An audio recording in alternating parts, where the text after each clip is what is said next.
They've been called champions, geniuses, even heroes. But some of the greatest drivers in F1 history built their legacies on controversy, aggression, and control. Stay with us as we reveal the defining moments that made and nearly broke Senna, Schumacher, and Hamilton, and decide who might be remembered not just as the greatest, but the most dangerous. Before we dive into the darker side of greatness, do us a favor. If you're into stories like this, hit like and subscribe. It helps us keep going, and we've got more coming that goes even deeper. Let's start off with the stuff nobody really wants to admit about greatness. It's messy. Not clean, not noble, and definitely not fair. In Formula One, sometimes it's downright dirty. You don't win 7 titles, or 3, or 100 races by playing nice. So before we light the candles and pray to the racing gods, let's talk about what winning actually looked like. Take Ayrton Senna, for example. He was known for driving with his soul, but sometimes that intensity turned into something darker. At the 1990 Japanese Grand Prix, Senna lined up on pole but was furious that it was placed on the dirty side of the track, something he believed was manipulated against him by FIA President Jean-Marie Balestre. So when the lights went out, he didn't just race Prost into the corner. He drove straight into him at nearly 170 miles per hour, taking them both out, and in doing so, securing his championship. He later admitted it was deliberate. Senna believed he was standing up to corruption, but it also showed just how far he was willing to go. Michael Schumacher wasn't far behind in the controversy stakes. In 1994 at Adelaide, with his title hopes on the line, he clipped the wall, and when Damon Hill tried to pass him, Schumacher turned in and ended both their races, and won the title. In 1997, he tried the same move with Jacques Villeneuve. It didn't work, and he was disqualified from the entire season. Then in Monaco 2006, he infamously parked his car during qualifying to block Fernando Alonso's flying lap. The stewards called it deliberate, and he was sent back to the back of the grid. And even Lewis Hamilton, polished, modern, calculated, has his moments. In 2021 at Silverstone, he collided with Max Verstappen at over 180 miles per hour, sending him into the barriers in a 51G impact. Debate exploded. Was it a racing incident or a calculated move at his home Grand Prix? 10 years earlier, in 2011 Monaco, after a weekend full of clashes, he slammed the stewards in a post-race interview, sarcastically calling them a joke, which earned him a fine. And the thing is, moments like that don't just come out of nowhere. They're often the byproduct of something deeper. An obsession with control, with precision, with always being out front no matter the cost. When you look at Ayrton Senna's numbers, you start to understand just how wired he was for speed, and only speed. He took pole position in 65 out of the 161 races he entered. That's more than 40%, which is unheard of, especially in an era without the data-heavy tools drivers rely on today. But it wasn't just about being fast.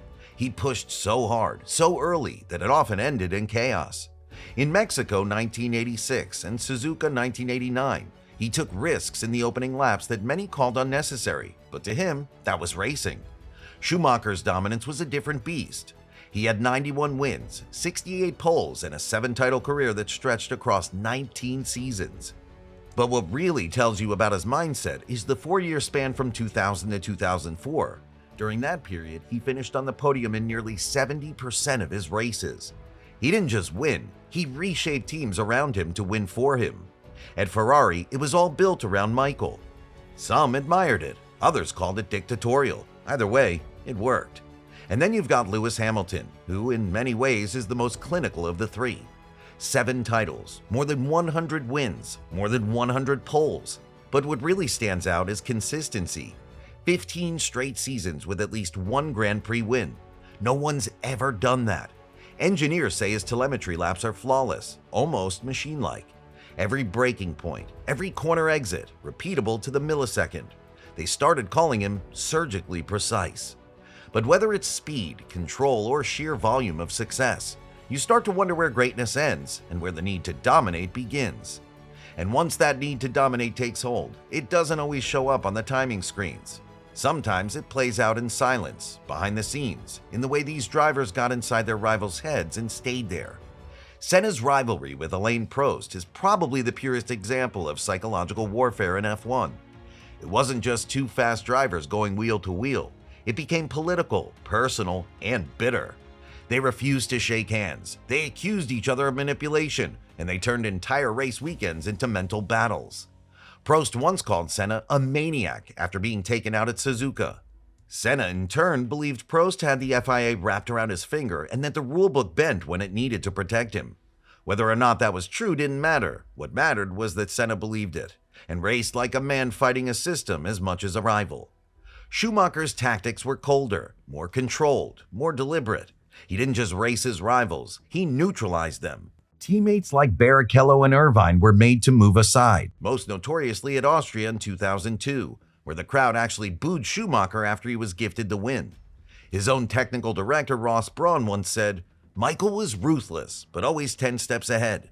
That kind of mental dominance isn't taught, it's calculated. Hamilton's version of pressure lived inside the team. With Rosberg, things cracked wide open. They stopped talking, they traded accusations. In Monaco 2015, qualifying fell apart. People in the paddock whispered about blocking, timing tricks, maybe even sabotage. It was so tense that in 2016, Mercedes actually switched their pit crews, something teams almost never do, just to cool things down. But the tension didn't go away. That year, Nico won the title and then retired. No rematch, no revenge, just one championship, and the door slammed shut. Then came Verstappen. After their crash at Silverstone in 2021, Verstappen said straight up he knew what he was doing. And maybe he did. Lewis doesn't show anger the way Senna did. He doesn't build empires like Schumacher. He plays it close, subtle, sharp. But when the pressure's on, he knows how to use it. So if you've stripped all that away, took out the politics, the teams, the advantages, the eras, and just gave them the exact same car on the same track with the same conditions, who would actually win? Senna usually comes out ahead in that one-lap scenario. It shows up over and over in sim racing results, in iRacing community events, in fan-voted grids on F1 22. When it's just one lap, no traffic, no strategy, just instinct, here's the one they bet on. Drivers who raced against him say the same thing. His speed wasn't something you could study or match. It just existed. He found corners no one else saw, and when the car twitched or stepped out, he stayed flat. Schumacher doesn't always top the polls, but his strength was never about one lap. It was about outlasting everyone. He won in 4 completely different regulation eras. He adjusted to traction control, grooved tires, mid-race refueling, chassis changes, and electronics that came and went. And no matter what the rules were, he made the car work. Pat Simmons, his former engineer, said it best. He could drive anything and win. He didn't just adapt, he designed the adaptation around himself. Hamilton brings another layer, decision-making. Not just raw speed or endurance, but knowing exactly when to wait and when to strike. Since 2010, no one has had more overtakes. And it's not reckless, it's measured. He's known for running stints longer than the strategy suggests, saving the tires when others burn them up. Toto Wolff once said, he knows when to attack, when to wait. That's why he's special. The stats agree. But long after the last lap, the stats and the trophies, what stays behind is something harder to measure. Senna's legacy was sealed in tragedy.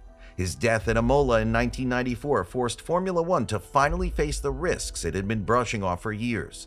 The FIA overhauled safety standards after that weekend. Tracks were redesigned, cars became safer, even the medical response changed. Brazil declared 3 days of national mourning. More than 1 million people lined the streets for his funeral. And every few years, when fans are polled about the greatest ever, his name still lands near the top, often first, despite having fewer titles or wins than those who came after. His legacy burns because it ended too soon. Schumacher changed the way drivers prepare. Before him, fitness wasn't taken seriously. He brought in personal trainers, full-body regimens, heat training. He turned Ferrari from a struggling icon into a dynasty and left behind a blueprint that still echoes in the sport today. But he also left controversy. Critics say he manipulated teams to his advantage, ending careers through political control. That's part of his legacy too. Hamilton brought change outside the car. He broke through as F1's first black driver and used his platform to speak out about diversity, about injustice, about climate. He holds the records, yes, but some fans and insiders say he's blurred the line between sport and message. And depending on who you ask, that either cements his place or complicates it. So how do you measure who the worst competitor was when each of them changed what competition even looked like? You could say Senna crossed a line when he used his car to settle a grudge. But what do you call a man who made millions to believe in racing again? A villain? Or someone who burned too hot to survive the rules around him? You could point at Schumacher, not for one moment, but for how he built systems that revolved entirely around him. He didn't break under pressure. He applied it. Silently, on the stopwatch, in the garage. On paper, maybe he was the cleanest. But ask the men who sat next to him in strategy meetings, and it's a different story. You could call Hamilton manipulative, playing angles, shaping the narrative, picking his moments not just in the car, but outside of it. Some say it's gamesmanship. Some say it's politics. But you don't win over 100 races by hoping things fall into place. You control what you can, and maybe that's what makes people uncomfortable. He's smart enough to never break the rules, just bend the entire track around them. The worst competitor? Depends what you mean by worst. The messiest, the coldest, the most efficient? Or the one who left you thinking about them long after the race was done? Tell us, who raced hardest? Who pushed too far? Who rewrote what it meant to compete? Drop it in the comments. We're not picking a winner, just pulling the mask off.